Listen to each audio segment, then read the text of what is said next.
నేను అనంతపురంలో vehicle consulting చేసుకుంటూ బతుకునేవాడిని. ఒక కారణం వల్ల ల్యాండ్ విషయంలోకి వచ్చేసి మా తండ్రి గారైన రామసుబ్బయ్య, నా తమ్ముడు రామచంద్ర కలిసి ల్యాండ్ అంతా కలిసి అమ్ముదామనే ఉద్దేశంతో పూర్వకంగా మాతో సంతకాలు పెట్టుకోవడం జరిగింది. తర్వాత మాకు తెలియకోకుండా ఇది ఉమ్మడి ఆస్తి, 4 తరాలది ఆస్తి. అది 1941లో రిజిస్టర్ అయింది. ఇది వారసత్వం కిందే వస్తుంది అది ల్యాండ్. అది ఈరోజు నీకేం హక్కు లేదు అనే ఉద్దేశంతో నాకు 65 లక్షలకు వాళ్ళ మొత్తం పోను నాకు 65 లక్షలు బాకీ ఉన్నందువలన పోయి అడిగినందుకు దీంట్లో నీకు అధికారం లేదు, ఏం లేదు అనే ఉద్దేశంతో నన్ను ఇట్లా కొట్టడం జరిగింది. చేశారండి.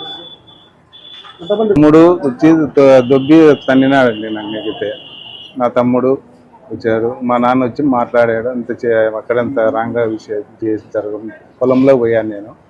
నాకు డబ్బులన్నా ఇవ్వండి, లేదంటే కన్నా ఏదో ఒకటి నాకు చేయండి, ఏ పొలం అన్నా నా పొలం నాకు రాసినంటే నేను నీకు ఏంది లేదు, నీకు అధికారం లేదు దీంట్లోకి వచ్చే కానీ ఉద్దేశంతో నాకు అలా చెప్పాడు. నాకు ఆల్రెడీ అగ్రిమెంట్ రాయించిన బాండ్ కూడా నా దగ్గర ఉంది 65 లక్షలకి. ఆ బాండ్ కూడా నా దగ్గరే ఉండాలి.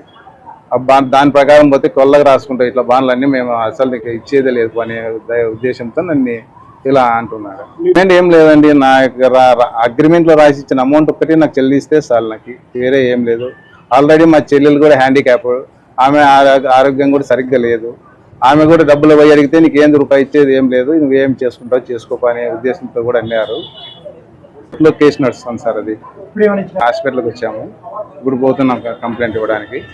అది న్యాయం చేయాలి. ఈ విషయంలో పోలీసు వారు కూడా సహకరించి మాకు ఏదైనా కానీ న్యాయం జరిగే, మాకు అన్యాయంగా సొమ్ము నాకు వద్దు.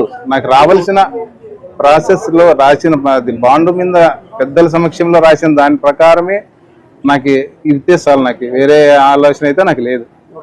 నా పేరు విజయ్. ఇక్కడ మా పొరాల్లో, బట్ మేము అనంతపూర్లోనే ఉంటున్నాము. ఇక్కడ మా నాన్ననే కొట్టినారనమాట. మేము యాక్చువల్గా కేసు ఆల్రెడీ ఉంది. కేసు ఉంది అనేసి లాయర్కి మేము కన్సల్ట్ అయ్యి వాళ్ళు ఏం చెప్పారు, మేము మా తగ్గట్టుగా మేము పోయి బోర్డు నాటాలనేసి వెళ్ళాము. వెళ్ళిన తర్వాత అక్కడ మీకు ఏమీ రాదు, అవసరం లేదని బోర్డు అంతా పీకేసి మా నాన్న మీద చేతులు వేసుకొని కొట్టారు. సో మేము కేసు ఉన్న దాని గురించి, మాకు కావాల్సిందే దాని గురించి మేము అడిగినాము, న్యాయం చేయండి అని చెప్పేసి వాళ్ళకే అడిగాము. బట్ కేసులో నడుస్తుంది కదా అనేసి మేము పోయి అక్కడ కేసు నెంబర్ వేసేసి హెచ్చరికగా రాసాము. బట్ కానీ వాళ్ళు ఏమన్నా చేసుకోపోండి, మేమైతే కింద పెట్టలేము అది ఇది అని చెప్పేసి మా నాన్న మీద చేసుకున్నారు.